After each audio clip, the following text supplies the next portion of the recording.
Well, fantastic has a new meaning in the dictionary. It's the fastest game to absolutely fail, harder than I've ever seen in my life. The day before was supposed to be a zombie-like mass multiplayer online shooter that was a complete scam. Well, before we get fully into the video here, do me a favor, like, share, subscribe. I am going to be fighting very many people on this video, and I have to say, I'm one of the few people that have been following this from the start. I actually have a playlist for the day before, and the first video in my playlist is the exposed deep dive of the day before with Fantastic. They put up a video about how they're volunteers and how they honestly were very sus. Everything screamed red flag from the beginning of this, and this is something that I was covering a long time ago, 10 months ago now, and this video didn't get much traction on this channel, mostly because no one knew who the day before was or Fantastic, and now the search results are out there. So I'm going to be fighting everyone. This is what happens as a small YouTuber. I don't get the incline that a lot of people do, like Asmongold, Moist Critical, Muda from Some Ordinary Gamers. You have all of them covering this right now, so all the traffic's going to be there. So if you clicked on this one, do me a favor, share this out there. I'm going to try my best here to give you guys a little bit more details of what's going on here.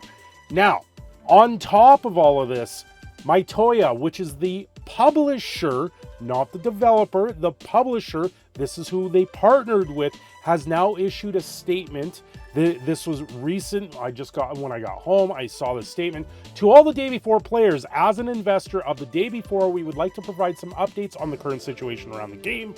We are sorry for the fact that the game didn't meet expectations for the majority of players.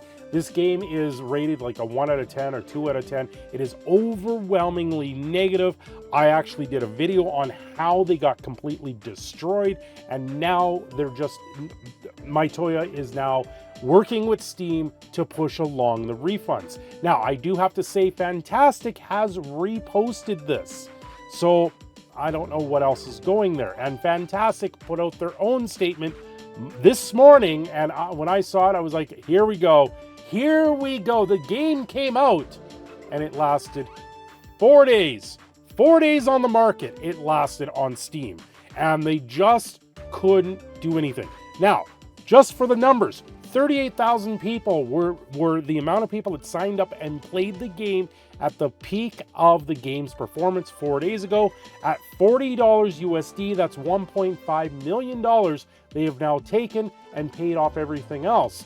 And now they're going to go into receivership because Steam's going to come right back at them with Mytoya, throwing them under the bus and making sure all the refunds go through. And now they're reposting this.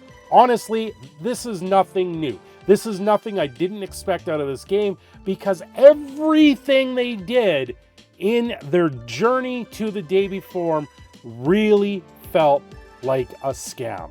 The red flags were everywhere on that. I was very sus of it. I wasn't calling it a scam then, but I will now, because everyone got taken for their money on this game, even though people like myself, people like Big Fry actually sat there trying to warn people of this game, and the detractors were coming out in droves saying this game is great, we're going to play it. No, the game was horrible. They lied. They did not live up to everything about the game. And you know what's worse about this? NVIDIA even got taken for a ride on this one. Here we go. NVIDIA GeForce on their YouTube channel has the trailer for the day before under the GeForce RTX logo. They were supposed to do a playtest in November with Fantastic over the day before. What happened? Did they take the money and run? Did NVIDIA pull out of the game? What happened? We don't know. I'm guessing the investors said, no, what you have here, we're not going to produce, and then they're owing people money. And they've taken that money and they're playing the shell game right now. They're playing the shell game. this money's here, this money's there. They also had a lawsuit that was against them over copyright infringements over the day before name with a calendar app. That, my understanding, was just settled. That's nothing to do with any of this, but the legal cost for fighting something like that would have been up there. This game, wow, what lack of a game, was supposed to be something great. They promised the world and gave us absolute trash. This game, biggest failure of 2023, right now, I'm calling it. This is going to be one of the biggest failures of 2023. Now, with NVIDIA, they did showcase quite a bit in their trailer for this game. Right, nothing crazy, a couple scenes here and there. Right? This is all something that was just made to make it look like a movie. And it would have been made by fntastic at this point.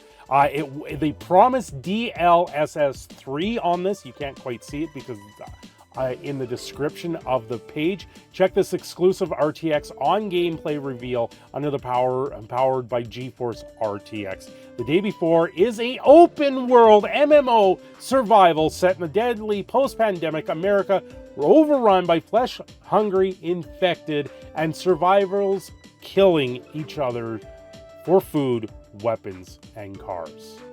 This is not what we got. They got an extraction shooter, one where you sat there and you just did a couple loots, and honestly, they came out in early access, and the only reason why they came out in early access was because they had to make money very quickly to pay off creditors or to pay someone off, and now they're going to end up playing the shell game again, as Steam will probably go after them, and I wouldn't be surprised if NVIDIA goes after them for the same things. So on the top of this all, I'm trying to look in a little bit more, and they're deleting everything in real time right now.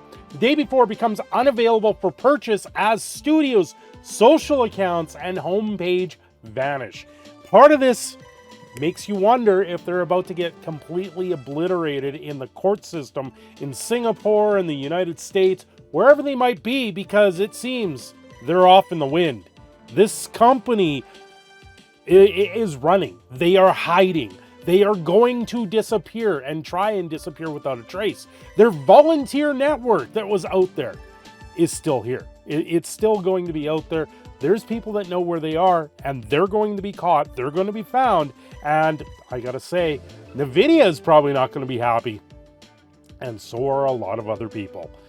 It's absolutely ridiculous to see this saga continue like this, and there's going to be nowhere these two will be able to run.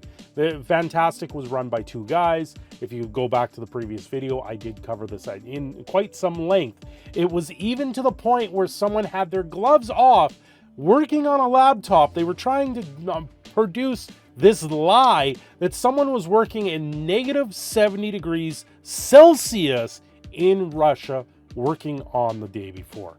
I didn't buy it for a second, and I'm not going to buy any of this crap anymore. These guys are gone in the wind, and hopefully we will see more outcome of this whole situation. Anyway, I've been your proud Canadian Phoenix Cineshadow. I'm signing off here, and definitely look for more on the Day Before. Have yourselves a great day. Don't forget to like and subscribe.